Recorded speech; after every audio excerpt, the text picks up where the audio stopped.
Hi friends, నా పేరు Sai.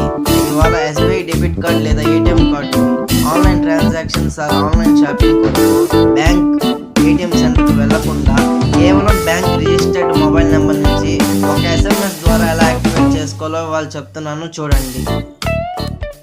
Messaging యాప్లోకి వెళ్ళి ఇలా టైప్ చేయండి. అన్ని క్యాపిటల్ లెటర్స్ గుర్తుపెట్టుకోండి. స్వాన్ SWON స్పేస్ ఈకామ్ ECOM స్పేస్ XX అంటే ఆ XX ప్లేస్లో మీరు మీ లాస్ట్ 4 డిజిట్స్ అంటే డెబిట్ కార్డ్ మీద ఉంటుంది, అది ఎంటర్ చేయాలి. ఆ తర్వాత 0922396666కి మెసేజ్ చేయండి. ఈ విధంగా మీరు సులువుగా ఏటీఎం సెంటర్కి వెళ్లకుండా యాక్టివేట్ చేసుకోవచ్చు. Thank you. Please subscribe our channel.